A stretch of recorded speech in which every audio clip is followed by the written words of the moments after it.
Hello, Barons and Big Shots, coming to you live from the French Riviera in Burbank, California. This is the Film vs. Film podcast. I am your host, Quinn Boys. I have made over $24 in my lifetime, and I am joined as always by my co-host and fellow 99%er, Leonard Smith Jr. Hey, Leonard.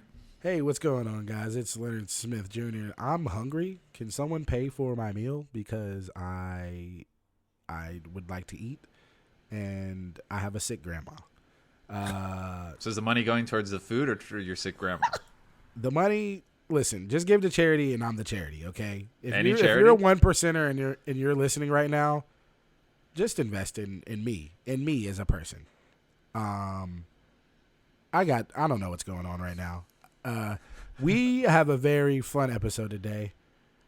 If you heard me say 1%, we're talking about those Lex Luthors, those Jeff Bezoses, those Bill Gates, puppeteers, the 1%. The Elon Musk. Yeah, we have SNL hosts. We're talking about SNL hosts.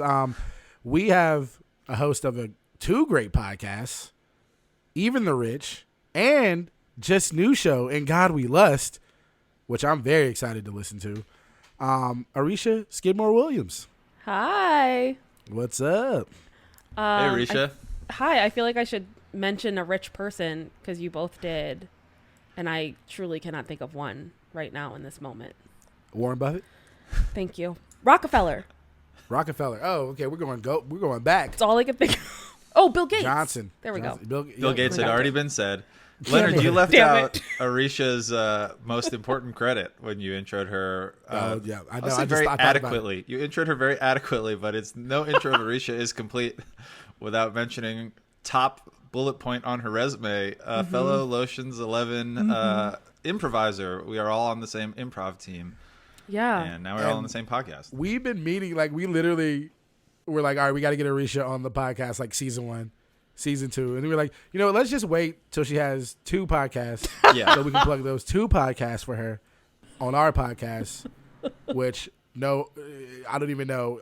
Your podcast is popping. It's killing. You're killing the game right now, Aricia. Yeah, you should come on here to plug our podcast. Aricia. Yeah, can you talk up our podcast? Talk up our podcast on your podcast. Well, I will Please. say I would see you guys post a new episode, and I'd be like, great, another person we all know, and it's not me, okay. And then each time I wasn't invited. I was like, you know what? Fine, fuck them. They think they're better than me. Maybe they are, but I'll never be on this podcast. And then I got the text, and I was like, finally, yes. I've made it. You said yes pretty quickly, so whatever grudges you were holding melted away. I think it was because Rob got a little on too before quickly, actually. You should have maybe waited us out a little bit. Well, I have that alert, so I'm on Do Not Disturb, but I've set it so that I get texts if it's related to this podcast because I just had to get this text. A lot of people are doing that now. A lot of people.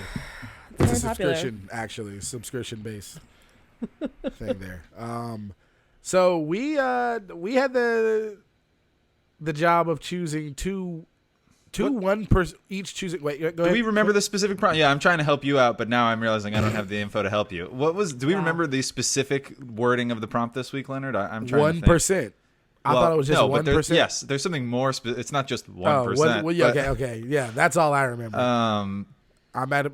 What's the specific actual prompt? So the specific actual prompt is, I think it's just I thought it was best movies about the filthy rich. The filthy rich, yeah. Yeah. Oh, about the filthy rich. Okay, yeah. Cool. So the 1%, the people who. Damn, that kind of changes my argument that I had going into this. Great. Well, Leonard not reading the prompt closely is a storied tradition here at the Film vs. Film podcast. You also called the late audible on your pick. You're all over the place. I did.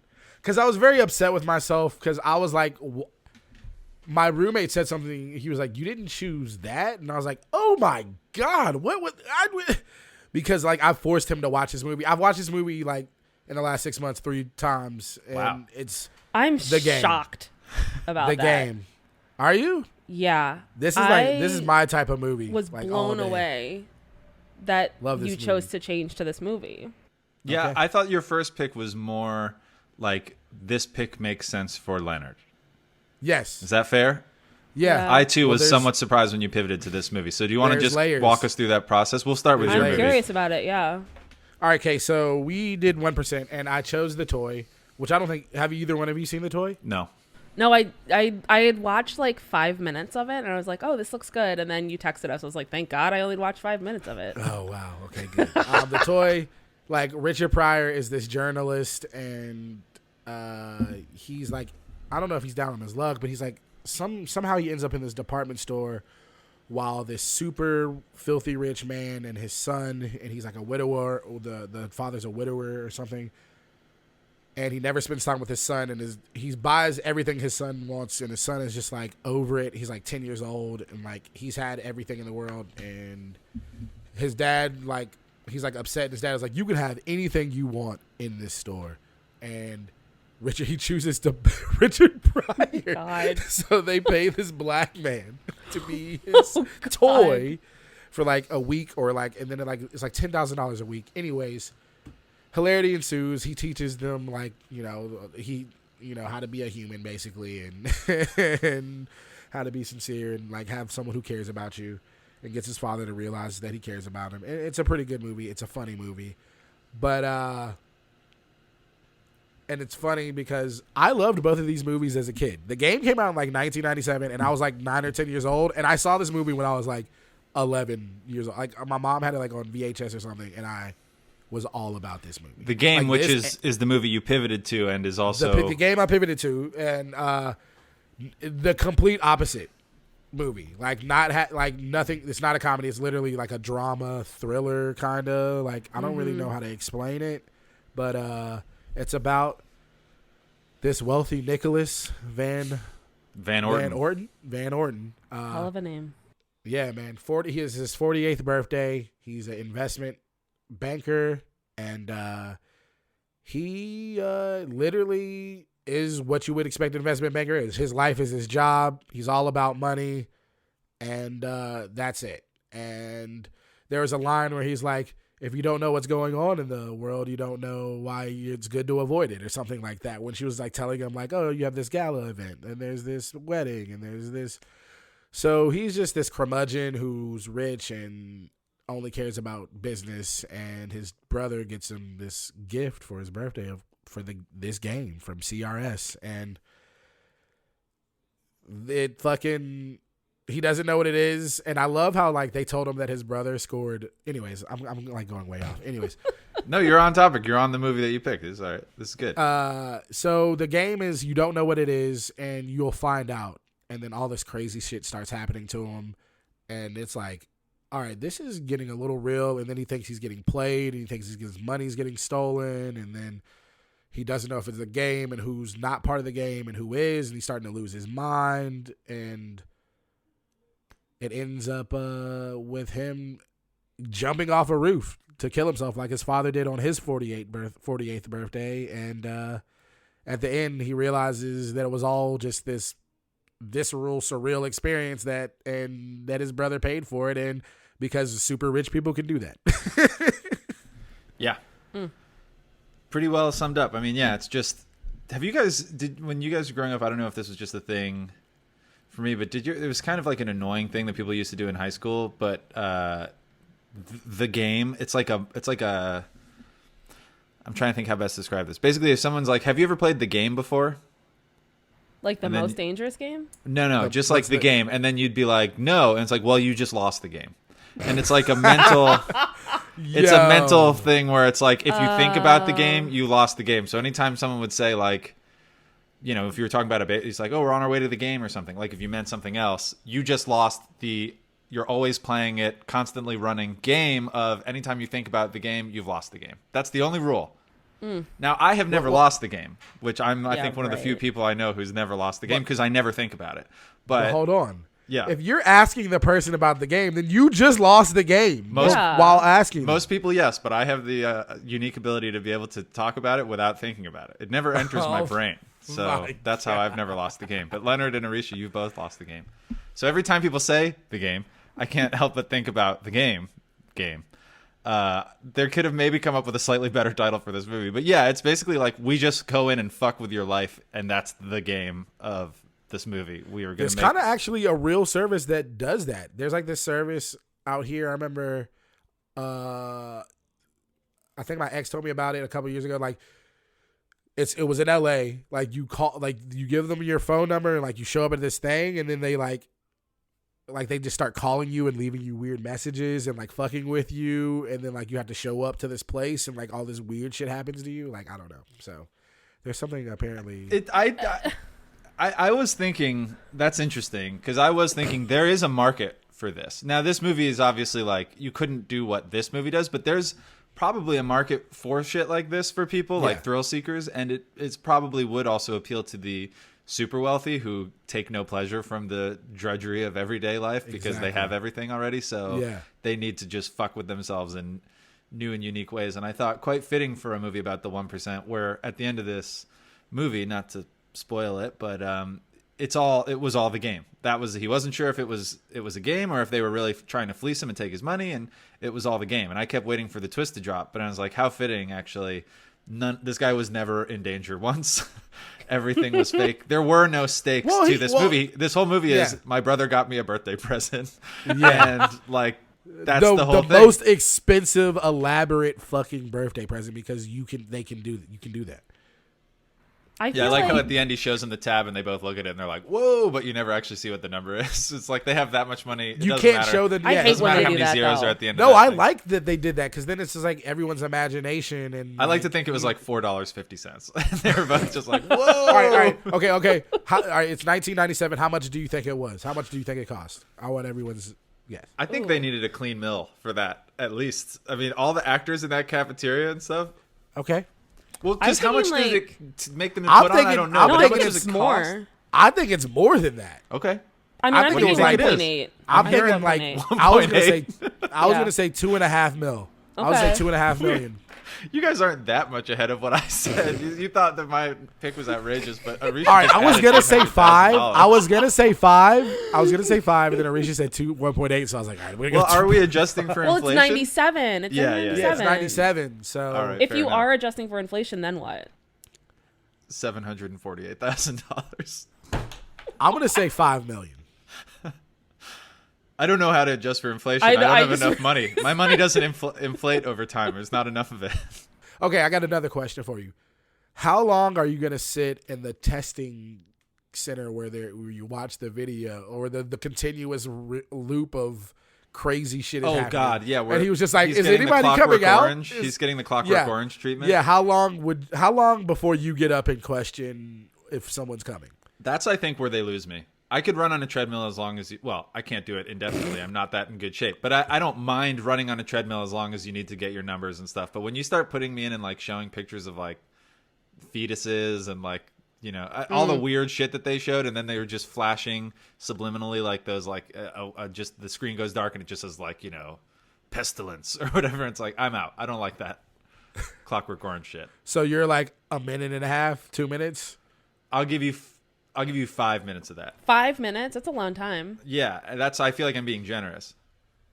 Well, are we accounting for 1997 inflation? Inflation, yeah. I'll give you 3.5 minutes. I don't know. My problem is that I'm not great at. I'll end up in situations that I don't necessarily want to be in, but I don't know how to get out of them. So I'll just go along with them, and I feel like that's this how we would have got been you a here. situation. Exactly.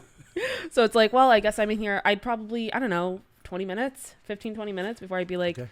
Can I get out of here? What the fuck? And people don't know, sorry, not to cut this conversation, but like there is an extensive guest vetting process to be on the Film versus Film podcast. So we did have full access to Aricia's bank statements. We had her take a few psych tests and questionnaires.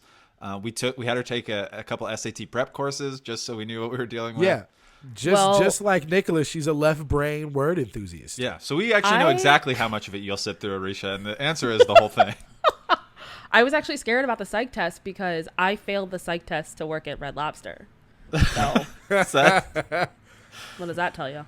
I did love I don't how know if they that's a fucked joke or with not, it. but I love if Red Oh, Lobster. it's true. They give their employees psych tests? It was like you had to fill out these questionnaires about like word associations and what would you do in these certain scenarios. What do you think when you hear lobster? I thought that was an amazing joke. I was like, that was a great joke. No, I thought it was too, but she said it so plainly. I was like, I think this happened. I didn't. Yeah, I couldn't get that job in college. It was But I got And hired then at probably TGI was- it was- Fridays, thank God. It was Their psych test is much easier. What's the No, I best day of failed the that week? too, but the manager really liked me, so. Okay. They don't have biscuits. They don't have those biscuits at TGA Fridays. Well, and If then, I worked at Red Lobster, it would have been a problem. They'd be like, Leonard, you can no longer, you can't eat biscuits. And I'll be like, I'll like have a biscuit in my mouth as I'm telling you. they'd be chewing you out, and the whole time you'd be saying nothing, and you thought you were like they were getting through to you, and then they'd be like, "What do you have to say?" And then Leonard opens his mouth and just sprays crumbs at the person. This who's is a talking. Cheddar this is a biscuit. true story. Since Aricia's gonna go out and be very vulnerable, I once didn't get hired at this pizza and wing place because the owner knew that I would eat too many wings. Wow. Like my friends, like we worked together at this other restaurant, and then he opened his own restaurant, and my friend, like one of my best friends, started working there, and I was like, man, I'm trying to get a couple shifts there. Like, what's up? And he was like, yo, to be for real, he told me, he was like, I do literally eat too many wings. Oh my God. Yeah. And I was like, you know what? He's right. He was correct. So I'm not mad about it. You're like, well spotted, sir. And then you got up. You took some wings on the way out, and you were never seen again. Aricia, when you applied for Red Lobster and you failed the psych test, did you go back to talk to them only to find that the Red Lobster had totally moved locations? I did try calling a couple of times, and they that they were shows like, you're yeah, not he'll call crazy. you back. It was just all my friends. We all were getting like jobs. We're like, yeah, we're gonna work whatever, and they all got jobs at Outback Capitalism. Steakhouse, and I didn't get one of those. Hi, this is Aricia. I'm here about the Red Lobster psych eval that I failed. If someone could call me back. You say that I can't let things go? Well, I'm going to need someone to give me a call back. It was, yeah. I'm still mad Okay. about it. I feel like Aricia scamming us right now, but I don't know. We got to talk about this second movie, which Was Man. my pick. it was Quinn's pick. What movie was that? This paired, I thought, a little bit more nicely with, because I think you picked the toy first before you moved off it. And Yeah, it sometimes would've I been a try to great- pick something opposite. I mean, I'm usually trying to pick things that I think fit the prompt and will win. But it's, whoever picks first, you're kind of thinking about that pick. And you picked a Richard Pryor comedy from the 80s. And I picked another big comedian of that time doing a similar...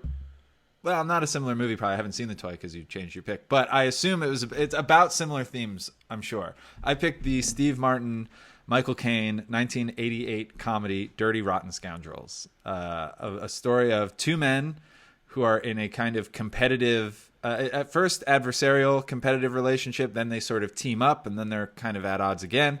But two men who scam primarily women out of their riches on the French Riviera. One is a kind of smooth-talking, refined British man played by Michael Caine. He passes himself off as royalty or does whatever he needs to do to charm women out of their money. He's just running a long cons basically. And then there's Steve Martin, who's a little bit more of a sly, slick American blowing through town, and so they have two very different angles, and they team up, and it's just I think a really fun comedy where it's like one of those things where there's a lot at stake. There's like $50,000 at stake at one point. And again, that's accounting for inflation. I have to assume that's like $4 billion today. I don't know. But there's a lot of money at stake. They're living in, nice mansions along the French Riviera. They're going to fancy hotels. Everyone's wearing nice suits. And so you get to kind of luxuriate in the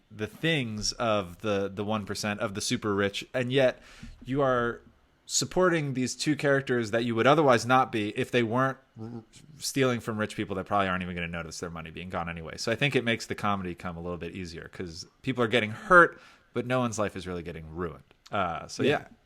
That's for sure the most filthy rich part about the movie is the fact that the money that they're taking from these people, the people aren't going to miss. So Right. it's like... Had either of you seen this movie before? Yeah. You have. Oh, Okay. I had never seen it, and I was fucking laughing the whole time. It was great. Yeah. It was great. I thought it was really funny. I saw it. I'd seen it for the first time like a year ago, right before the Anne Hathaway Rebel Wilson remake came out. The remake, yeah.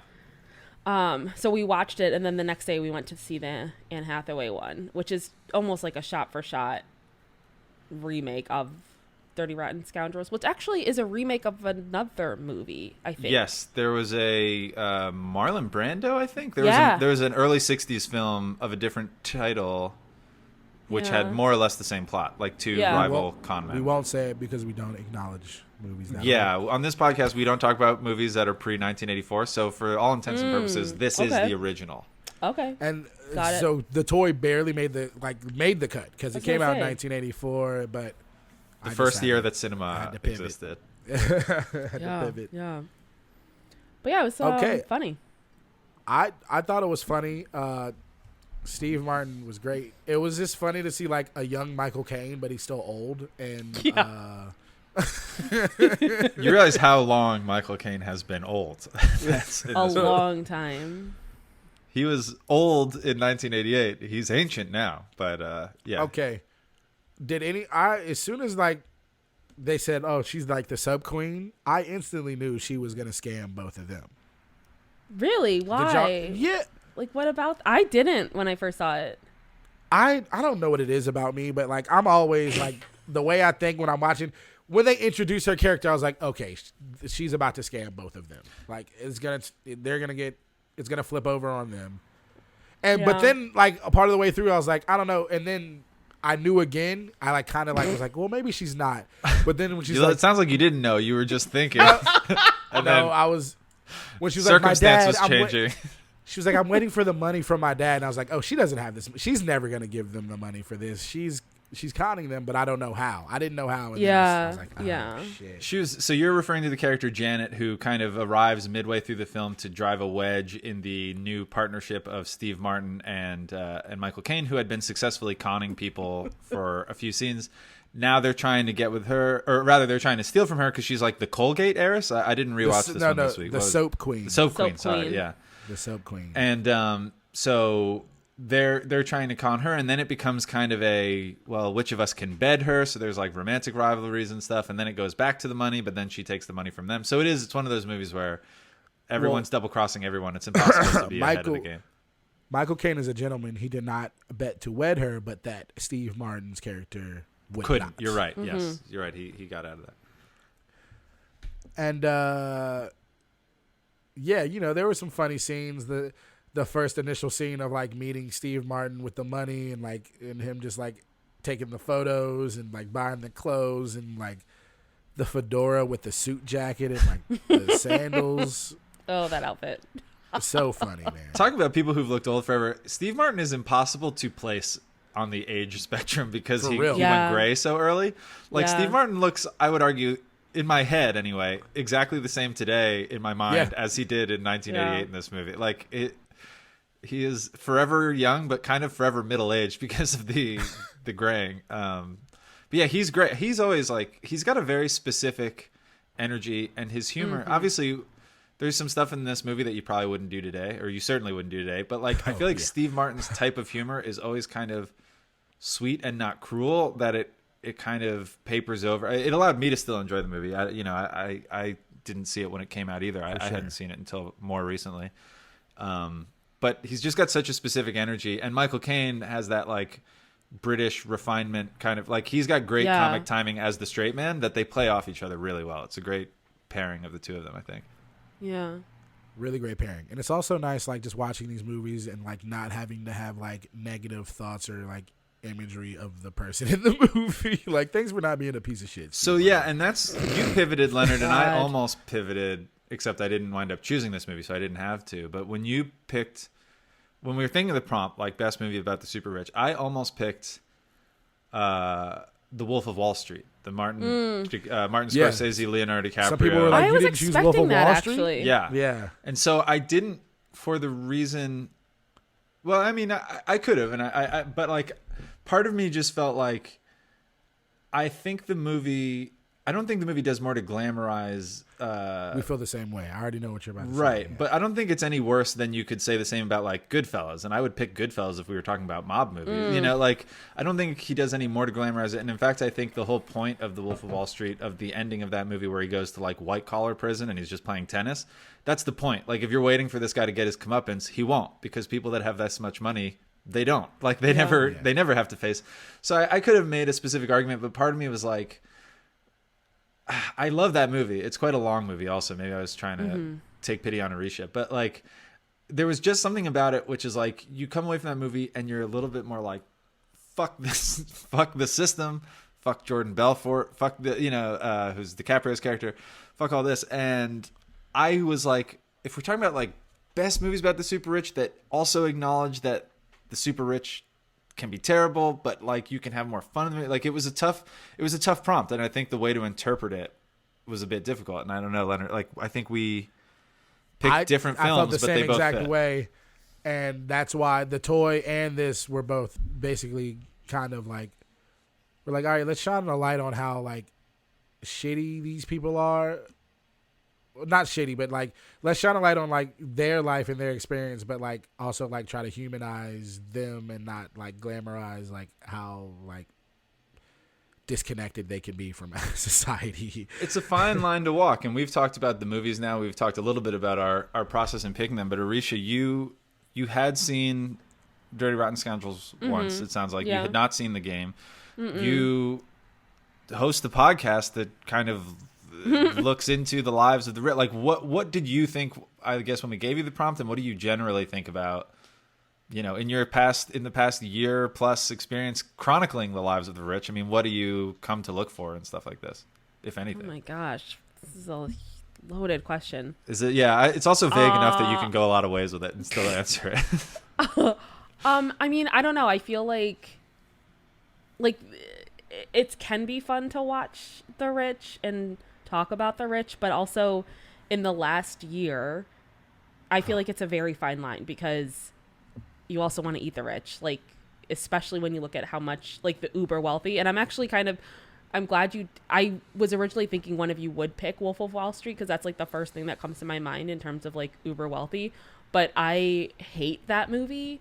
I mean, it's a good movie, but I hate it, and I'm the kind of person that I need there to be justice. Like I need it to be like a lot of people love Breaking Bad. I hate the end of Breaking Bad a lot because I don't feel like it's just how it ends. Like, not to spoil anything, but he goes out on his terms, and I'm like, no, fuck you. There needs to be consequences, and I feel like with like the uber wealthy, there's very rarely actually consequences, and that's why I'm like, and the consequences are always muted and super lax compared to everyone else. So I don't even know what your question was. I'm just going off on the rich. I think that answers it perfectly. I think you answered it perfectly. I mean, there's literally a scene. I love the scene.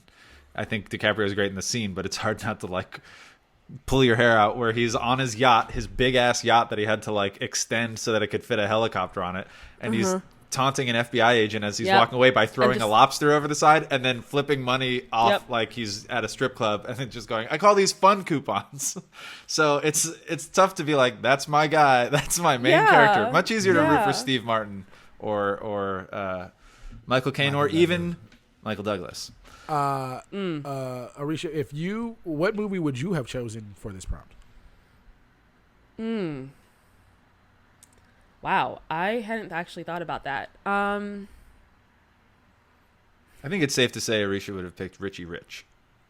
The Macaulay Culkin. He's got a McDonald's in his house. It crossed my mind for a second. He's got a McDonald's in his house, the height of fortune at the time. I thought that was a thing that when I was a kid and I saw Richie Rich at like the YMCA where they played it after school, I remember thinking, yeah, using the YMCA childcare, I know that I'm never going to attain the levels of rich as Richie. But when he goes to like some part of his mansion, there's just McDonald's. I remember I detached from the movie at that point. Do you guys remember the scene that I'm talking about? Like he's like showing his friend. Yeah. I'm like, what does this person do all day? Not Richie, the person who works at the McDonald's in Richie Rich's house. Because let's say he eats there once a week. Let's say he eats there once a day, which he shouldn't because that's unhealthy. That person is putting in a 9 to 5. They're like, they have a 401k. Hopefully they're like drawing on. They do not. Yeah, you're right. If it's a normal McDonald's, they're mistreated. But you're like just driving up to the gates. You're only serving Richie, or I guess maybe some of the butler staff. Like I don't. Yeah. I just had a thing where I spent the rest of the movie thinking about what the life of the person who worked at the McDonald's to Richie Rich. How many people work there? Do they take shifts? Is there like. I want to know. That's me with every form of media. Like with I always detach, just like with Homeward Bound. I'm like, Yeah. wait a second, whose kid is this? When did they get married? When was she pregnant? Like, it's like that has nothing to do with the movie. Have you ever seen Homeward Bound, Aricia? Yeah. Homeward Bound, if you recall, That's starts the one with... Wait.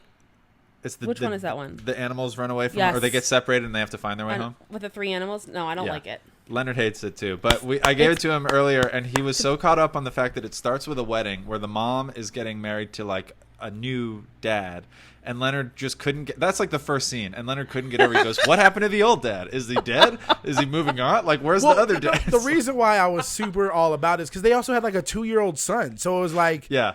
did you have this son together before you got married, or did the dad just recently get out of the picture and Let you her got move married on. within 2 years? That's a quick turnaround. Maybe Yeah. the dad abandoned them, and maybe that's why the animals are so important, because it's a semblance of family, keeping the family together. But it's worth like 1 or 2 lines to explain it. I agree. If Homeward Bound it out, it's like, "Oh, I'm gonna get married to Steve because your shithole deadbeat father ran out on us." That's all I'm asking, honestly. And we got to move to San Francisco because he stole all the money. In the third movie, it was originally Homeward Bound was supposed to be a trilogy. In the third movie, you find out about the dad. That was, the animals are separated again, and then the main dog is like, "I know where we can go," and then it's the dad's place, and they bring the. Wait, family is that back. true? No, Damn none of it. that's true. I didn't even know they Between had this and the minor league baseball player. Oh, boy. Fucking. Anyways. Okay. Yeah, we both we can't go back into that now. So, No, we're done. so let's. I guess we've talked about what these films are. The Game, which we haven't mentioned yet, is directed by David Fincher. I feel like it's one of his My guy. one Love of his David Fincher. famously close friends with Leonard. I feel like it's one of his not forgotten movies, but it's not the one you. I would put this like in the realm of like Panic Room or like Benjamin Button of the David Fincher movies that aren't referenced as frequently as the Sevens and the Fight Clubs and the Social Networks and whatever. Okay. It's a lesser David Fincher movie in terms of pop culture popularity, whatever. And, For sure. And that might just be because I hadn't seen it, but I also, having seen it, No one's seen it. there because wasn't I a lot love of this like movie. recognizable stuff that I'd heard from elsewhere or whatever. I knew that it existed. I'd always kind of wanted to watch it, and I am a fairly big David Fincher fan myself, and yet I hadn't seen it. So how'd you feel about it? I liked it. I thought it was good. You know what? It reminded me of like an Alfred Hitchcock thriller, to once again dip our toes pre-1984, where it's like those movies are usually like Case of Mistaken Identity, like Cary Grant or somebody will wind up in over their head in some conspiracy because they accidentally answered a telegram that wasn't meant for them or something. Except this was, it felt in a way like a deconstruction of movies like that, because this was like, it's always like something silly like I just said, like Cary Grant stood up and they thought that he was the wrong person, so these 2 guys grabbed him and dragged him out of a hotel, and now he's involved in a conspiracy. This movie's like, you're rich, you're bored, you're disaffected, why don't you just take this card and go to this place and we'll do this stuff to you, and it's going to happen. And then so it's like he chose to engage in it, and so then all the things that happen, all the chase scenes, all the shootouts and stuff, they're all constructed, and you as the viewer, even if you're not sure if you believe that they're fleecing him or that it's the game and he just doesn't realize the game is so realistic, it's like in the back of your head you always know that could be the thing. And it felt like the movie was sort of like, it doesn't really matter, like he just signed up for this, like it doesn't really matter, we could add stakes, but the stakes are just, this is what's happening to him. So I thought it was interesting in that way, because like a lot of his movies, I don't know that I felt like I was rooting for Michael Douglas, because I didn't really care about him, because he didn't really care about anything himself, but it was a very interesting, like twisty thriller, and it doesn't really matter if you're rooting for him that much. I don't know. I don't know how you feel about it. That's the best I can put it. I think you kind of maybe root. It's just interesting to see him being like, I can beat this game, I can figure it out. The whole time it was just interesting because he's like trying to beat the game, but that's the game that they created for him, because that's the type of person he is. So it was just I thought that interesting. was cool. The idea that you give people as much knowledge as you can. Now you would just hand over your phone, and like Facebook has scraped all of this data from your Google preferences and they could find it. But back then you'd have to undergo a litany of tests so that they could know kind of everything about you, and as best as they could try to design something based on your personality, which is interesting. I feel like, though, I don't know. At least in the beginning, it was one of those things where it was like, I mean, I also didn't necessarily root for him. I didn't root against him, but he very much seemed, it just seemed like he was like, whatever, I'll do whatever my brother is saying. I don't really care. But he didn't know, like, half the time he was like, is this actually real, or is this part of is this CRS or whatever they're called? CRS, yeah. And it was just like, that Creative was so Recreation frustrating to Services. me. Because it was like, he doesn't even know if this is, it's like, is it a coincidence? Like, at one point he was on the phone with his lawyer or something, Sutherland or something. Mm-hmm. And he was like, no, all your money's still in, the company has money. And the girl was like, this is part of the game or whatever. And he's it's part like, of it. He's with them. He's with yeah. CRS. And I'm just like, movies like that just, because I'm like, what is true? It's like Memento, where it's like, what I need to know. Tell me what is actually You just want to real. grab the movie by the shoulders and shake it until it stops fucking with you. Yeah, The Game and Memento are like two of my favorite movies of all time. And see, I'm normally with you, Aricia, and Memento is another. Memento is, I think, a better movie than this, but that's okay. That's not what we're talking about. But I'm with you, and I think this movie, by making it a protagonist that you don't really care. I don't care if Michael Douglas loses his money. And I don't really care because he doesn't have any like close loved ones. And I appreciate the movie being like, so we know you're not going to probably care about this character, so we'll just make it all artificial. But at the same time, that maybe allowed me to relax because I didn't really. I was like, maybe this is the game. Exactly. Maybe he's being double crossed. Maybe the waitress is being honest with him, or maybe not. I don't care. Like I was more willing to go for the ride because I think I was less invested, which is a strange feeling in a movie. You want to be invested in the characters, but I think it was for sure they did that purposefully, and I feel the same exact way. You're just like there for the ride with him because I never gave a fuck about him losing his money. It's kind of like, he lost his money. It kind of sucks. Like, but you know, you wanted to try something, and I don't know, man. It's so good every time. I don't know why I watch this movie. So speaking of the super rich, do either of you guys watch Succession? Or have you I've watched the first season. I've watched one episode. So for then, the podcast. Hopefully enough. Oh, you're telling on yourself now. Yep. There is the intro of Succession has been the same every episode, and if you've only watched one episode, maybe it didn't stick. But it's like it's piano. It's the piano theme for the show on old, like it looks like, I don't know if you'd call it Super 8 footage of the family when they were growing up as kids. And it's cut together with all these things, and there's actually even a shot of the father on the steps of their mansion with his hand on his son's shoulder, and then he leaves the frame, and it's exactly the same type of intro. Like I was like, my mind was blown. It's almost exactly the same intro as the first like 3 minutes of this movie. Leonard, do you know what I'm talking about? It's like so similar.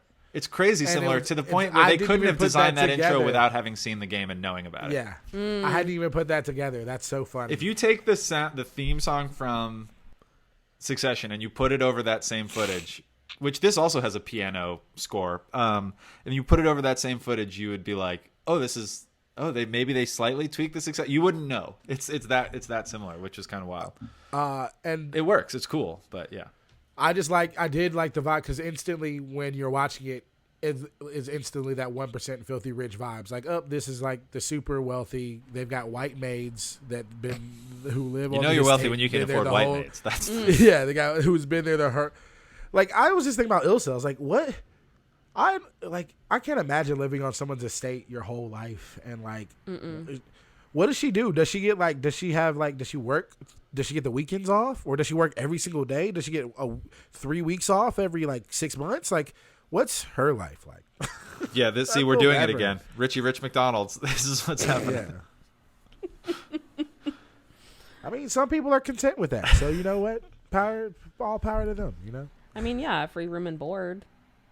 That helps. I feel like even though it's kind of like a thriller and a drama, the overall theme of the game still has filthy rich vibes. Oh yeah, no, for sure. I mean, you couldn't do all that they're doing without being that rich anyway. Yeah. Can I give 2 more comps? These are just popping into my head now as I watched this movie last night. There's an episode of Nathan For You where he signs people up because the premise is he wants to make a haunted house really scary, because in every haunted house, even the ones that are like, this haunted house will blow your world, they can't really do anything to you. So he does this. It's hilarious. scene and everyone should watch it. But he does this thing where he has people sign a waiver and he's telling them it's like the scariest haunted house. It's like for people that really want that shit, like, you know, escape room type people, but for haunted houses, and they want like an intense experience. And so he has them sign like a waiver that, like, you know, they can't sue or whatever, blah, blah, blah. And so then they go to the haunted house, they get down like maybe one corridor, and then he like pulls an alarm and he stops it. And he tells them that, gosh, I should have watched it more recently. He tells them that someone that worked at the haunted house was infected with something and that they may have been exposed to like a deadly nerve agent or something like that. Like literally he stops it. He like shuts down the whole production. Then like Nathan Fielder comes out and he goes, "I'm so sorry. You might be really sick." So they like bring an ambulance around. They like put the person in the ambulance. It gets to the point where the people, they take them to the hospital. Like it gets to the point where the people are like, "Wait, what? Like, is this part of it?" He's like, "This is not part of it. Like this is, this is so." He like really scares people into thinking that they're gonna die from like, I don't know, maybe it was just like asbestos in the wall. It was something more urgent, and it's so funny. He only tells them like after they've gotten like the diagnosis or something. He goes, "Surprise! This is the haunted house," and it's exactly like the game. It's like you go to the nth degree with it. You just go so far with it. The other comp I had real quick was, have either of you seen Game Night, the Jason Bateman movie from like 2 years ago? Yeah. Same exact premise. They just did it comedically. Yeah. Oh, it is. I guess it Game Night is. Yeah.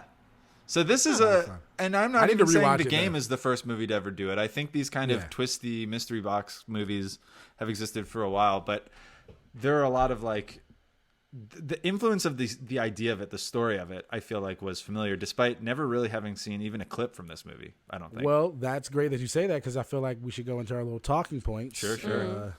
And the first one's pop culture, and the game doesn't really have any pop cultural influence, I don't think, but maybe that's its influence. Maybe we just talked about it. Yeah. Yeah, we talked Secession. Yeah. The Game Night and the movies of the sort. So, Dirty Rotten Scoundrels, I had heard of the movie before they remade it. You know, I hadn't seen the remake or this one, but I don't know. Steve Martin's huge. You know. Yeah. I don't know if it had any pop cultural influence.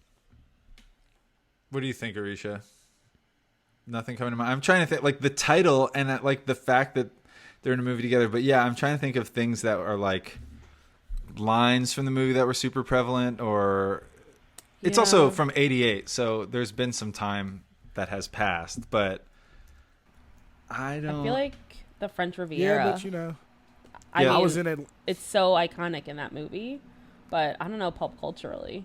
This movie put the French Riviera on the map. People weren't going there before this movie. It's true. Think about it. It's a whole tour. Man. I'm trying to think now. Maybe the pop culture thing was like, oh, Americans are dumb. We're scamming all these rich Americans out on the French Riviera. Yeah, I don't know. You know what's something, and I don't know. This has existed in other movies, but I'm trying to think of one. The idea of a character. So there's a lot of shenanigans in this movie. We probably haven't talked. We spent most of the time talking about the game. We can talk about this movie a little bit more. There's a lot of shenanigans that they pull. At one point, Steve Martin pretends to be mentally challenged, which is a move, Rupert? and that's like when they've He already pees on himself. That Yep. was insane. That was insane. Ruprecht. He plays Ruprecht, Ruprecht. that's right. Ruprecht. Yeah. Ruprecht. Ruprecht.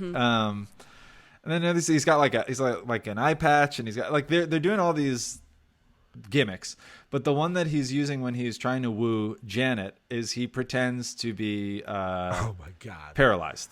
He's in a wheelchair. And I feel like it's a very prevalent thing in a lot of movies, usually comedies, for a character who is pretending to be in a wheelchair to suddenly walk and to pretend that the power of love or the support of a good woman is what allowed them to rise from the wheelchair, which is an offensive trope, but very common. Very common. Yeah. And it was not Is the it last common? time. I've seen that before. I'm trying to think of what, but like help me out, Aricia. You know what I'm talking about. You're saying Like, you've seen Well, this because I elsewhere. have seen it before, but I cannot think of an example. I remember because I follow.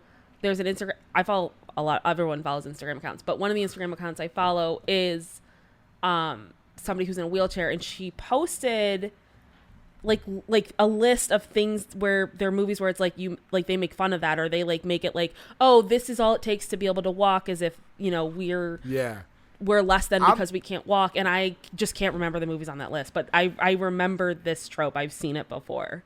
You're right. I'm starting to like thinking about it. I for sure can see some of the images in my head of seeing it before in past forms of media. Yeah. So that's one thing, but I think what we're getting at is there's nothing like I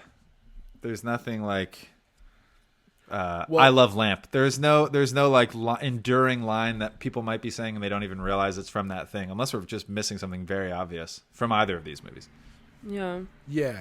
Well, we're kind of talking about how well does these hold up, so we might as well jump into that. Let's go. Obviously, those things did not hold up very well, but I didn't feel weird or like totally bad about it because, like you said, there's just something like sweet about Steve Martin. I don't know what it is. I don't know. Like, I wasn't like super offended. Like I still enjoyed the movie and like.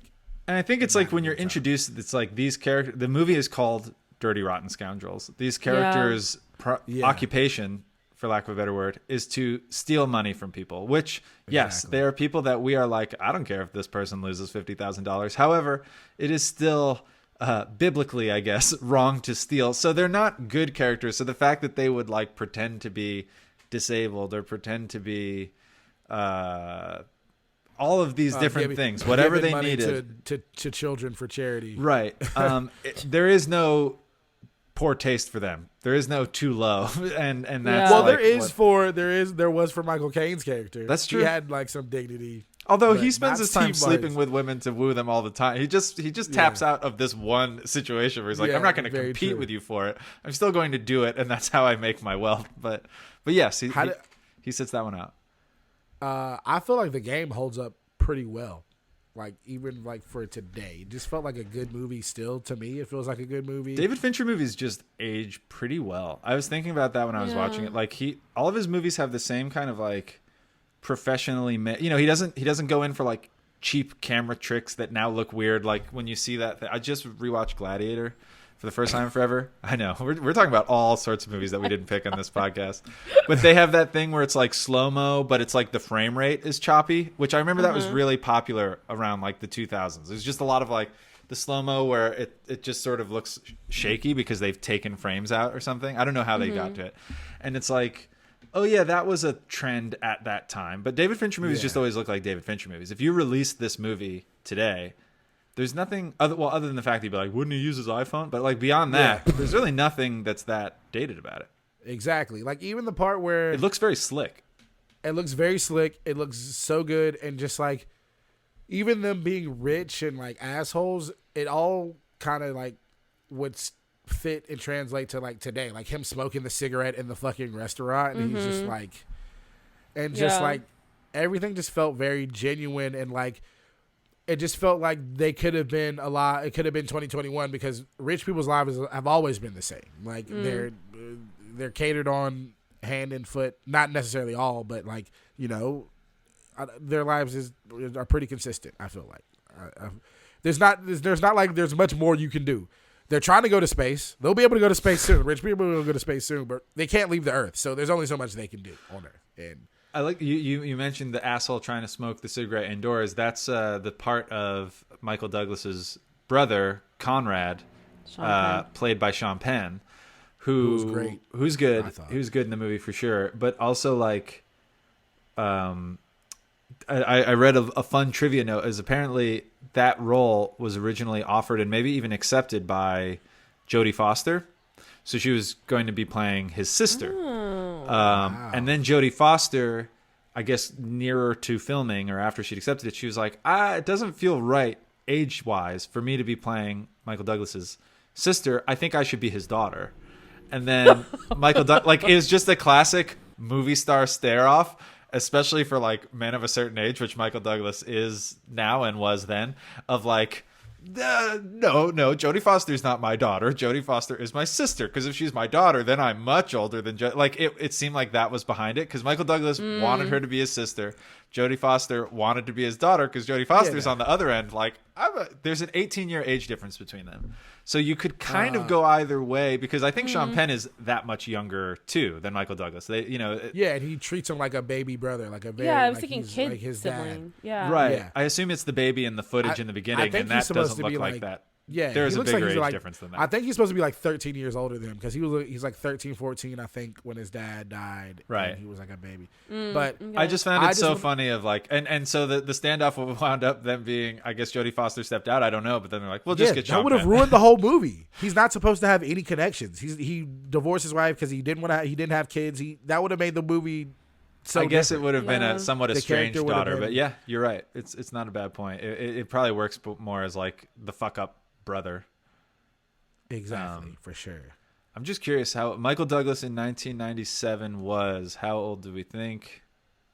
I was thinking about this during the movie 75. because he's supposed to be 48, and I'm like, yo, he's for sure way older than 48. And I was like, but maybe he's not. Michael Douglas is How 76 old was he? now, Aricia. So Nailed it. 24 years ago, he was 52, which you could play 48 if you're 52. Okay, so That's all right, basically cool. 48.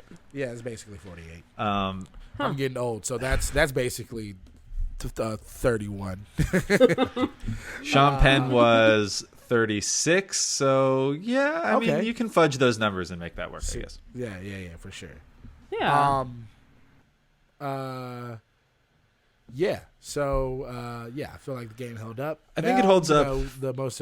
Yeah, I agree. I mean, Aricia, I don't know, unless you had any perspective on well, okay. When you say hold up, are you referring to this. Anything. Because you mentioned like Anything. anything. Because I'm Vague. thinking, Good taste, I feel like, good production value, good whatever, yeah.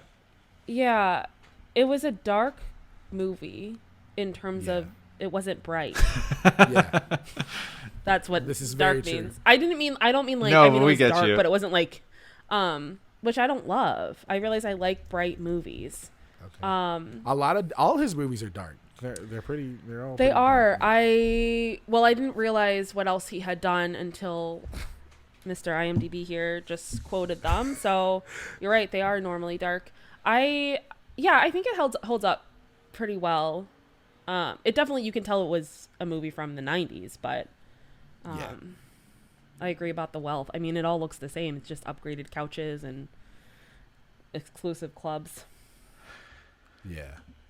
Jeez. Yeah, it holds up by not having aged that poorly, but I do there's just that kind of like dark David Fincher stamp on a lot of these movies. He goes back to San Francisco in Zodiac, which makes this movie look like, Austin Powers, The Spy Who Shagged Me. Like, that Zodiac is so dark in comparison. But all of his movies kind of have that same, like, every apartment kind of looks dingy. Like, even Michael Douglas's place, which is nice, and it's behind a gate, and it's got one of those circular driveways with that only rich people have. Yeah. But you go in and it's dark, and it doesn't look dirty, but it looks unwelcoming. It looks cold. It does. Yeah. I Um, never want to go there. Which I think that fits the character. Nicholas is the character. Money can't buy you Great. happy. It is weird, Alright. though. Who keeps a because gun? I feel like, Yeah. In a To Kill a Mockingbird book, is that racist? I don't know. is it? Yeah, because it's probably been there for 70 years. So yes, it is He racist. keeps, that book is only 35-ish years old at that point. But yeah, I get your point. They hollowed out To Kill a Mockingbird to get a gun for. Like, when he pulled it, I thought maybe he had money in it, and then he just takes it out and it's got a big old gun. And I'm like, hey, maybe read the book, man, and then don't put a gun. Because that gun was only meant for shooting black people. No, I don't think there are very many black people in this movie, unless I'm missing a No. very obvious. There's the bartender. I mean, it's about the There's the 1%. bartender. James at the club. I don't think Dirty Rotten Yeah. Scoundrels holds up much better on that front either. But Nah, there was two black people dancing in the club when he's I saw a couple, yeah. Like an that actual dude couple. was super short. They were a very short couple, and then the black sailor oh yeah, was Yes. also in the. Who actually had some And, lines. I was excited for him. Yeah, both these movies had white butlers and maids, so I appreciate that. That's how you know you really the watch. white butler from Dirty Rotten Scoundrels Oh, yeah. is Lord Palpatine from the Star Wars movies. Yeah. Really? Yeah. You didn't Yeah. notice? Yeah, It that's took me a him. minute to realize it too, because he's not doing that voice, but like there is something evil looking about him. Well, I watched this movie with my parents because my mom, I was like, I have to watch these movies. And she's like, oh, I love that movie. And she was like, the director is the voice of Kermit the Frog. Yeah, it's Frank Oz. Yoda, too. Yeah, and I was like, well, which came first? And I forgot her answer, but I think Kermit did. Wait, this movie or Kermit? Yeah. Yeah, no, the Muppets were from the 70s or so. But yeah, Frank Oz directed this movie. Frank Oz is also the voice of Yoda. He's the voice of a bunch of Muppets. Oh, wow. Nice. Kermit, chief among them. And Yeah. and I think, isn't he also the puppeteer? I don't know. It is kind of odd that Frank Oz directed this movie, but he does a great job. Yeah, well, that's why Yeah, he started doing puppets, was to fund his directing dream. Really?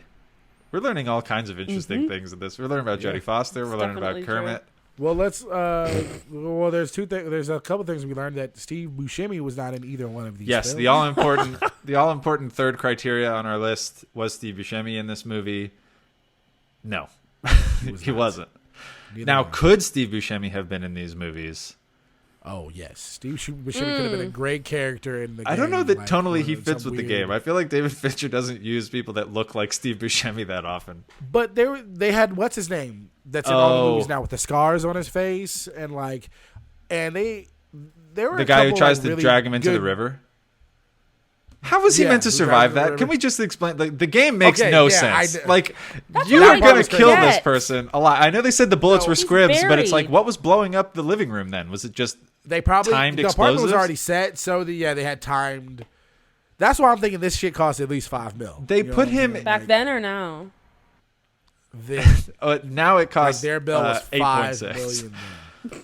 Yeah, But- I believe they had to have like scuba divers ready just in case his ass did. That's get what I out was of that saying. taxi. Like, that they was gave him a crazy. hand crank that he happened to have in his jacket pocket through which to.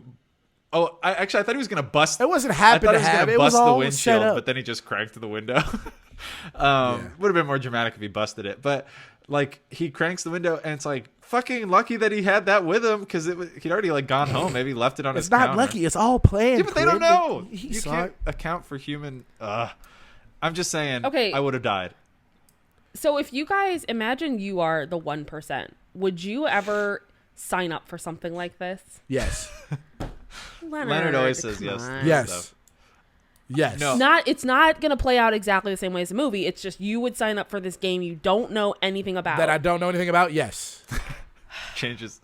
Especially if I'm like 48, I'm like, fuck it. I'm already gonna die in. So I made it this long. I That's probably would not, because why would you? I don't see the. You only got one life to live, man. You already got all the money in the I'd world. just do an escape room or something. I feel like you can control the All scenario right, a so little bit this better. is how I'm a crazy person. I would do this, but like I'd be like, if I have to get on a helicopter, I'm not doing it. Like I wouldn't like. That'd be the first thing they make you do, though. Well, so no, that's the problem. Like with being dumb rich is like your like chances of death.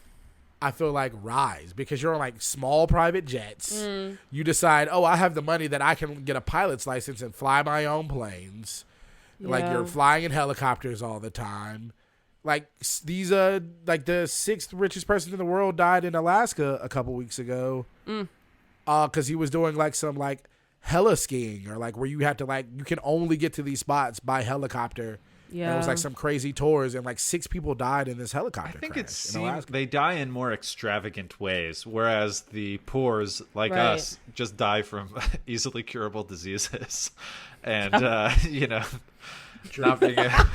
Yeah, they just put themselves in positions to die in those. So extravagant- yeah, when you Yeah. hear about someone who went heli skiing and then they got impaled by a mountaintop, you're like, "Wow, rich people die a lot." It's like, no, 1 million Yeah. people died from just not having clean water at the same Well, time. I don't know. I just think I feel like John F. Kennedy Jr.'s death really affected me. I was like, you were so rich and you had all this. You were gonna be the president, and now you're fucking dead because you wanted to fly your own fucking plane. Yeah. Like, Yeah. I feel like that really affected me as a kid. You know me, I'm fucking cynical. I was a cynical kid. I was just like, you moron. You and What JFK are you Jr. had a lot in doing? common. It was a cautionary tale for you. Yeah. Yeah, I would probably not sign up for it, but I would also be like kicking myself. I've got a thing for Steve Buscemi for this movie. He's great, and R.I.P. to him, because in looking at him on looking him up on IMDb, I found out that he passed in 2014. But this movie, Wait, what? This movie has not Steve Not Buscemi. Steve Buscemi. This movie has another popular Jesus. that guy, and his name is James Rebhorn, who plays the salesman who pitches him on the product, and then is the guy he sees on TV later, the actor. He confronts him at the zoo. He's dead? He passed away in 2014. Isn't that sad? I know. But he's great, and he's in like everything in the 90s and 2000s. I was gonna say he's the kind of person you see. You're like, I've seen him before. But you like never really know his name. Know but he's just a solid, funny character actor. I remembered him in Meet the Parents. He's like one of the people that's like Robert De Niro's friends that are like at the house that weekend where they're playing volleyball and stuff. Like, what'd you do, fucker? He's like one of those. Dad. You know, he can look like your white Republican dad or something, or he could also look like this kind of. Because he's bald and he's kind of goofy, like he can be a comedic kind of character. I remember he was a doctor in 30 Rock. He's great, and he's good in this too. So I'm not trying to take his role away from him, but if you were to insert Steve Buscemi, I think he could have played it. I think Steve Buscemi would have been funny as the like private eye that he gets the gun from. He's like, I'm just doing my job, and he like shoots the tire. Yes. Like I feel like that would Steve Buscemi would. I recognize that guy too. He's the dude in he's in a bunch. He's the dude in Batman Begins where he just puts him up and down in the alley when he's like got his ankle on the thing. And he's like, swear to me, he's that guy. He's the falafel He's also guy. from Sons of Anarchy. Oh, okay, yeah. He was on that show. Yeah. You work with David Fincher once, it pays dividends. That's what we're learning. Yeah. So, yeah, Steve Buscemi in Dirty Rotten Scoundrels, I think he could have fit as well. He would have been younger at the time, so I don't know. I think he would make an easy mark. Like, I feel like Steve Buscemi would be someone that they'd be stealing money from. Maybe he could have... I wouldn't have him play the butler. I don't know. Maybe you guys have better ideas, but I think... Yeah, he could definitely be the butler. We know he can do comedy, and he could very easily fit into that world. I feel like Steve Buscemi would have to be like Benny's, I think that's the character's name, or like bumbling cousin who comes or something. I don't know where he would fit necessarily in the roles that were already in the film. I could see him as I mean, he wouldn't. I don't know if he could do a Greek voice, but the guy at the very end who's like the what's her face is like, this is the top guy from Australia. You'll want to talk to him, and like the guy that Michael Caine is talking to, whoever that guy is, I feel like he could be that guy. Yeah. I could see that for sure. He has like one line. The Greek dude. Yeah. The Grecian. Yeah. Okay. Well, we've put that one to bed. Thank God we always now. plant our flag in the Steve Buscemi. We'll talk about these statistics. Let's go statistics. This is the 1% movie, so it's all about that box office, Leonard. Do you know what the game made? I'm already disappointed in the Rotten Tomatoes for the game. I feel like it's going to align with mine. It was 75%. 7.8 on IMDb. And it made $109 million on a $48 million budget. Okay, so that's a modest hit. I mean, any movie that makes $100 million and it's like not a superhero movie or based on something. David Fincher was not yet David Fincher who'd made Fight Club, but he just made Seven. Now I'm seeing that the budget was $70 million, but it made $109.4 million. $70 million to, I mean, it was an expensive game, so it was an expensive movie. So definitely not a failure, but also not a huge hit. Then, if it cost 70 to make 100, it made $30 million basically. Yeah. So interesting. That's not that much. That's interesting. they probably Michael Douglas's character makes that in a weekend. I was gonna say, yeah. I wonder if that was like part of marketing and stuff, because I don't know. Like that's just maybe they like thought it was gonna be bigger than what, I don't know. Who knows? That's wild, but. Still, it made $100 million. And 97, because like I feel like this movie doesn't ever get talked about, because if you go back and look at the movies that were made from like 94 to 98, it's like insane. Like I think like I was looking at it a while back, like the movies that came out in 1995 and 1996 are just like, I see why people loved going to the movie theaters. It was just like every week there was just great movies. There was an old throwback quality to the game that I did like, because it does seem like it's not any more important than this. This is just a movie about a rich person that's doing this thing. Like it feels like they wouldn't make a movie like that today because there's not more to it. There actually was a conspiracy that he was trying to uncover. Blah blah blah. Guys, I just looked up an inflation calculator because we're talking about it, and $70 million in 1997 is 115 today.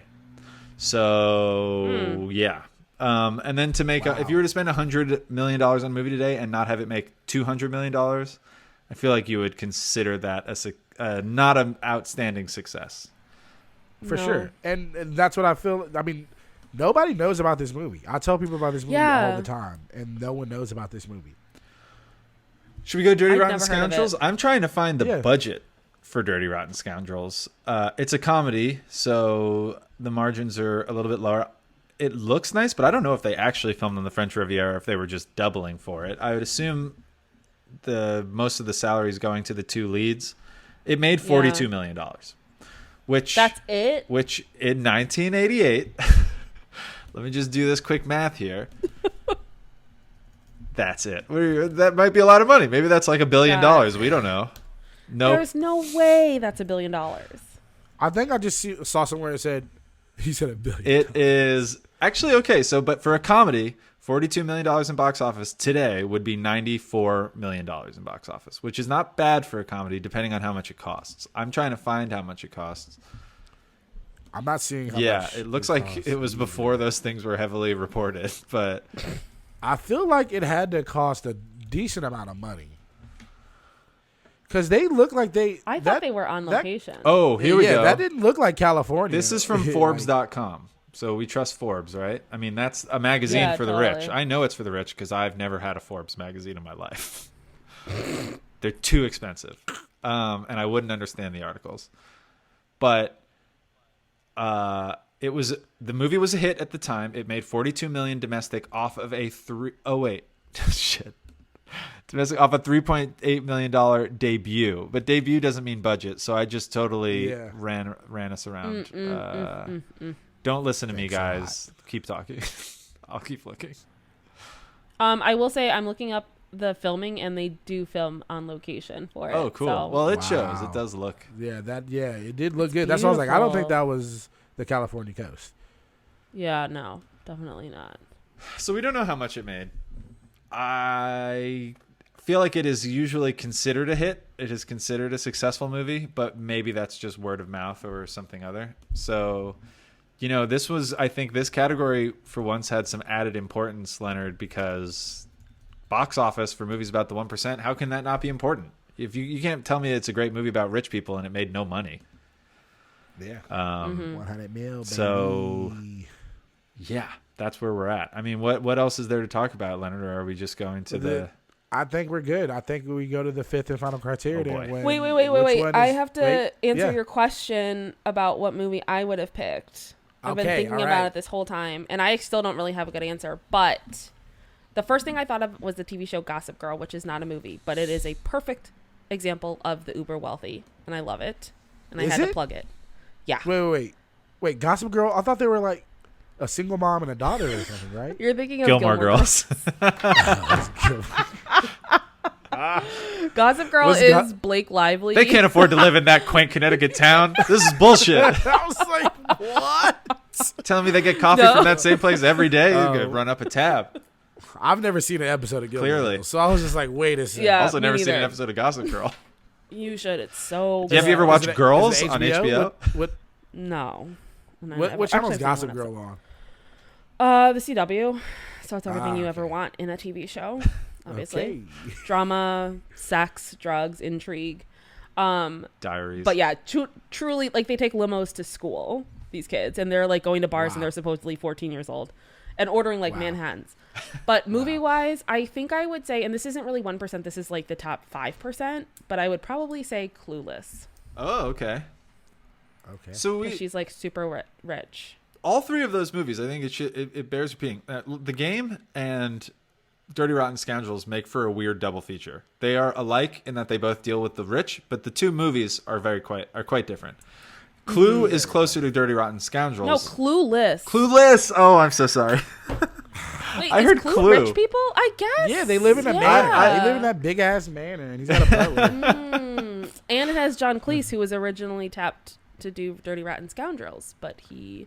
Oh, but Tim Curry kills it. I assume John Cleese would have played the Tim Curry character. No. He wasn't John Cleese in it? He was one of the characters, wasn't he? Not in Clue. Oh, fuck. Now you're talking about Clueless. What are we talking about? No, I'm talking about... I'm so confused right now. John Cleese, is he not in Clue? The movie Clue? I couldn't No, tell you it's Tim anybody's Curry, name, the but- butler. But Tim Curry. No, but one of the characters. No, it's not John Cleese. Now I'm going to look it up because now I'm saying no so strongly that if I'm going to be proven wrong here. My point that I was making before I derailed myself is that these movies all have to do with like taking like some sort of gamesmanship about the rich people. I think we wanted Leonard, our movies, to like something bad is happening to these people. Like I guess I don't think it's a very good movie, but like All the Money in the World, that Ridley Scott movie from a couple years ago, something about like rich people being fucked with, it was a theme in both of our picks, which I don't think is unintentional. Yeah, I think sure. cathartically we want that in our viewing. If we're gonna watch something, you know, I like Succession not because I mean, they show a lot of wealth on the screen. It's very funny and whatever, but it's also like these people are miserable. And if I'm going to watch people live, you know, drinking the finest champagne, taking helicopters everywhere, going to their big yachts that is bigger than the size of everyone's house, I want them to at least be miserable doing it. Like for me to be able to enjoy it and have some entertainment. I don't know what that is. I feel like I like the part about just seeing another person's life from their viewpoint is always interesting to me. So if they're rich, if they're rich or they're poor, it's interesting. And you know, everyone sucks. So it's like if you're poor, you can suck. If you're rich, you can suck. So it's like it is what it is. But it's a good life philosophy. I just appreciated the fact that like in both these scenarios, these things happen with the filthy rich, and like not necessarily the game, but like you're disconnected from life, and he was driven, and he needed to find some type of purpose, and he needed to go to therapy so he could talk to his ex-wife and be like, therapy would have been much cheaper. Yeah, therapy would have been much cheaper, but like than jumping off a building. A game designed to make you so fed up that you jump off a building to kill yourself. Surprise, you're not dead. Happy birthday. Blow out the candles. Like it's so weird. Yeah. He had to do it because he's been living this rich. Well, but he like, had nothing. What was his arc? Now he'll just take his ex-wife's calls. Like I don't. It just seems like it was a lot There's of no a arc. lot of No for arc. that, like, you know, all that for just a drop of blood kind of a thing. It was a lot. Yeah, exactly. I always feel like movies like that makes me think of like it always seems like a movie that somebody who's not uber rich makes to make them feel good. Like, okay, it's okay that I'm not super rich because I'll be this sad and depressed and my life will be so unfulfilled. And then I always wonder, like, if Jeff Bezos is watching this movie, is he like, damn, that's my life? Or he's like, these fucking idiots don't know what it's like. I fucking love it. I'm living my best life. I don't care. I'm sure that's what it is. Yeah. So it's like, I always for feel like sure. it's not actually and represent, like, they're not really, we always portray them as like so lonely and like, oh, it's hard for them. This is why it's not great for them. And like, let's watch them suffer. And it's like, but they're not actually suffering. Rich people don't suffer. Yeah, it's a ruse. I don't That's think how we it was placate that. ourselves, by being like, they're just as miserable as we are. But Yeah. Sometimes Well, it I feels think like it. with the game, it showed it did the two stereotypes. The like, oh, I'm so disconnected and nothing means anything. And then it was his little brother who was just like, I woke up on the beach of Ibiza and I was like, oh, it's my brother's birthday. And he's like, how many colleges have you been to? And this and like, so it's just like, either you can just, it's like, either way you're looked at negatively. It's like, oh, you're not doing anything with your life. You're just enjoying it because you have all this money. But it's like, if I had all that money, I would just be enjoying my life. You know what I'm saying? Yes. Right. Yeah. So it's like you either want to work harder and attain more, or you want to like.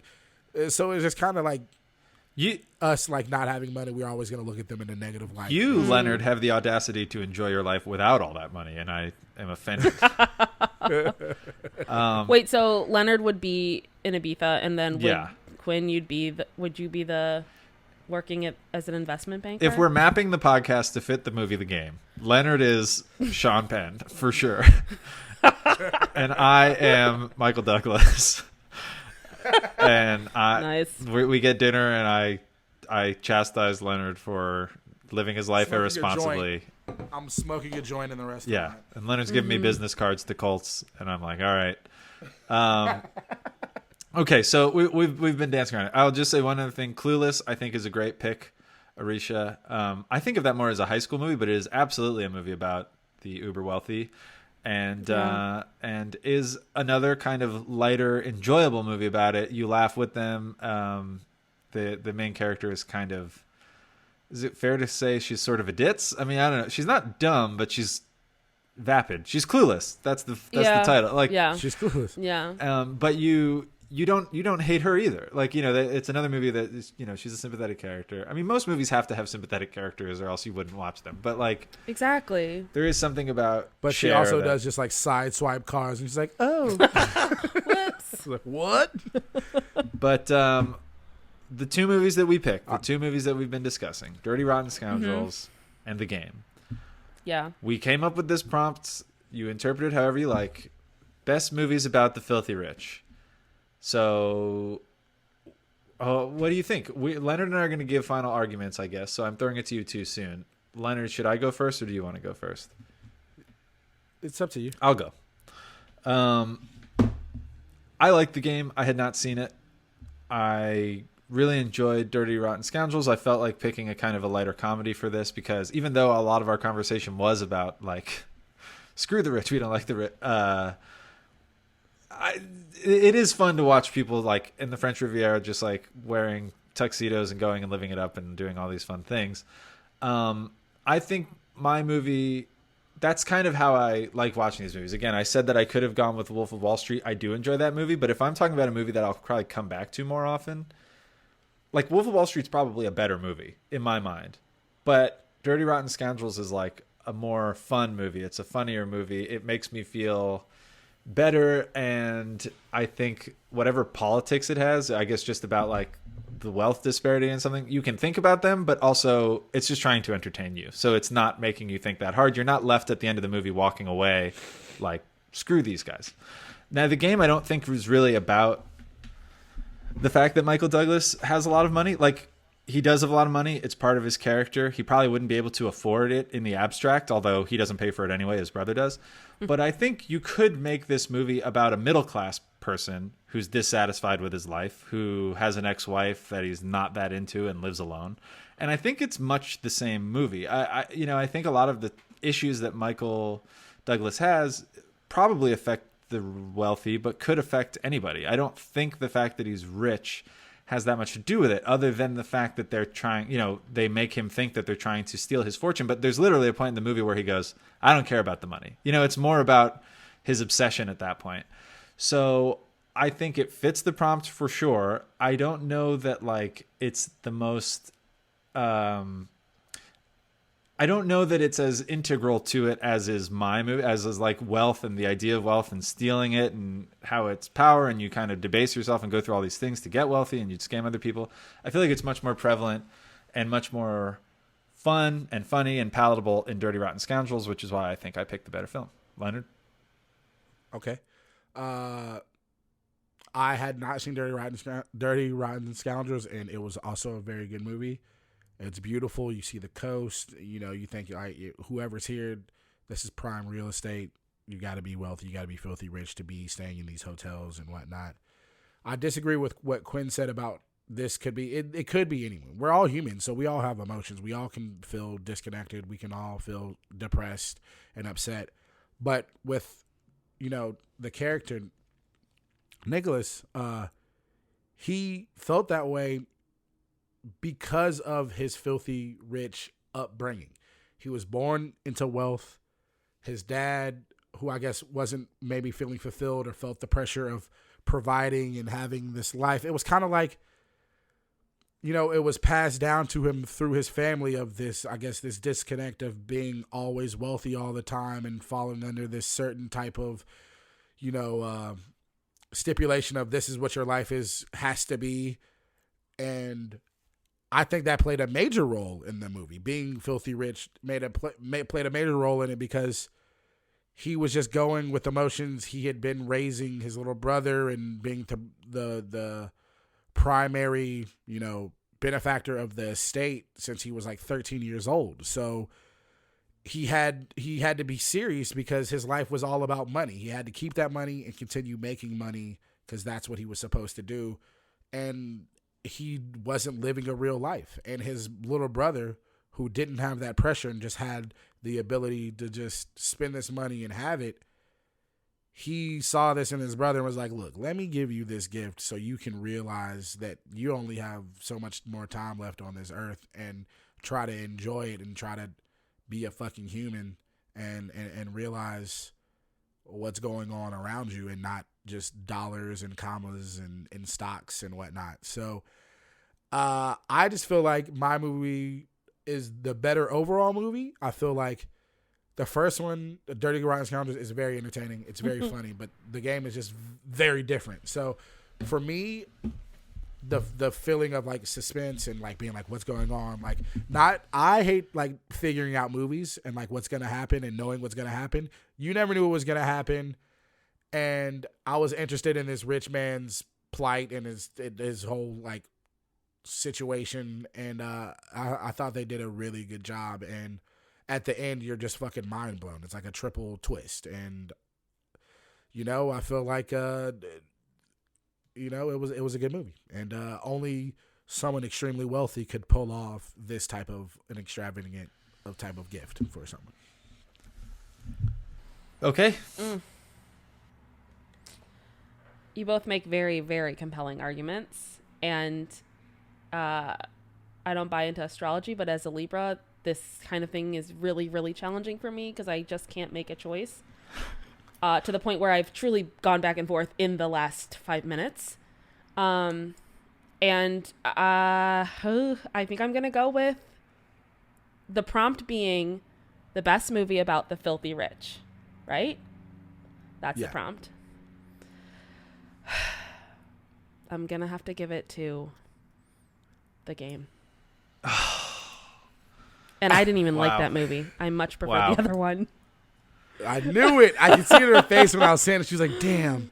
Wow. Yep. You made really good. Yep. I'm sorry. I mean, it was hard. I think Quinn said it's more. You said something about how like that could apply to somebody who's like middle class. And I was like, that's true.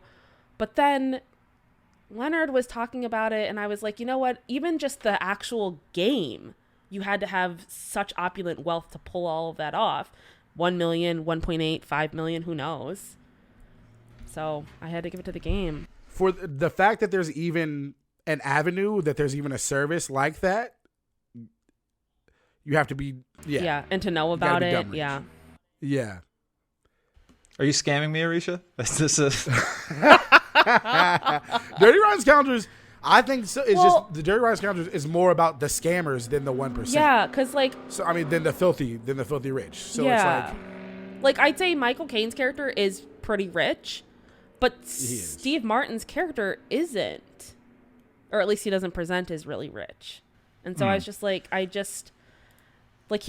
see him more as like, like A-list celebrity wealth, not Facebook Mark Zuckerberg wealth. Ooh. This is bumming me out. I'm this sorry. Is bumming me out, Leonard. I thought wanted I had to it. pick Dirty Rotten Scoundrels because I like that movie so much better. First the Yankees. But you know what? You got way more positive energy this weekend, man. So you're good. It's okay. All right. Yeah. It's all right. Well, thanks. We're 3 episodes in, and now I am up 2-1. Pattern repeating. Okay. Well, Quinn someone was going to have to be up after the 3rd episode. I'm not feeling too good about my chances next week, so we'll see how it goes. We'll see, man. I felt like I've had a few things in the bag, and then they slipped through. And that's why, just like the holes in my pockets where the money goes out, and that's why I'm not a filthy rich person myself. But thank you, Aricia. Aricia, you have been amazing. Of course. You've been so good. This was so fun. We waited too long to have you. Where can the people find you? I think we could have waited a little bit longer. Ouch. You can find me on Instagram, all those socials, Aricia Skid-Dubs. And then my podcasts are Even the Rich and In God We Lust, both from Wondery. Yes, which actually our show just hit number 1. Amazing. On the charts. Congratulations. Yeah.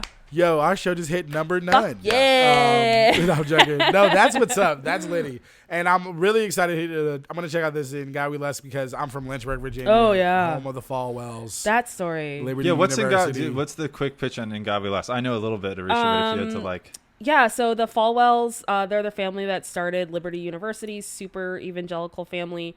And the son, Jerry Falwell Jr., he ended up filming his wife with a pool boy from Miami and started this kind of couple years long relationship. We can't really call it a threesome, but twosome that's with voyeurism. Like a cuckolding experience? Aricia won't Yes, say exactly. Jerry Falwell Jr. is a cuck. Yep, that's there's what the is being pitch. said. We got it. I wish they had made a movie about this so I could have picked it Surprise. and won this week. 'Cause that Oh, sounds you like would've ripe won. material. Dude, I feel like cuckolding is just like literally goes hand in hand with like evangelicalism. I read an article about that it's actually really, really common. Yeah. So, Yeah, it's wild. yeah. All right, well, we're excited to listen to that. Congratulations to going number Yeah, one. once And you've- congratulations on picking me as the Well, winner. Thank you. It's an honor.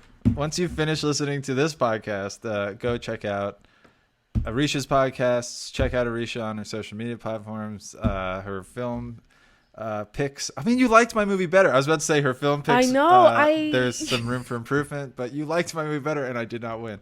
So that's the thing. When it's movies about the rich, you want to hate the experience. I should have picked Wolf of Wall Street. I thought myself out of it. For what I think it's you would have worth- been forced to pick that. I came into this being like, well, it's a clear winner at Dirty Rotten Scoundrels, and then Son of a bitch! like I lost it in the episode. Even when you were giving your pitches, I was like, I already know what I'm going to pick, and then I was like, wait, am I doing this right? I think you overthought it, Aricia. I think you classically. I'll go I said I first. I'll go believe- first next time. I'll go first next time. Got it. I was like, I won because I No won. more Libras It's on the okay, though. podcast. I'm going last when we're doing our final words next time, and no more Libras. They're going to add that to the psych evals that we make everyone fill out. Oh my god. It's the one question we didn't Yeah. ask. All right. Well, why I didn't thank get you, that Aricia, job. for being on. And you should check us out with Lotions 11. We play We Improv on Tuesdays at twitch.tv/We Improv. Shout out to Jake Jabor, former guest. Ugh, love him. And you can see Aricia, Leonard, and myself trying to not step on each other over Zoom on Not virtual get improv banned. night. Yeah. Yeah. And until then, I'm going to be breaking open my piggy bank and counting my change, and I will see if I have enough money to see you at the cinema. See you at the back of that.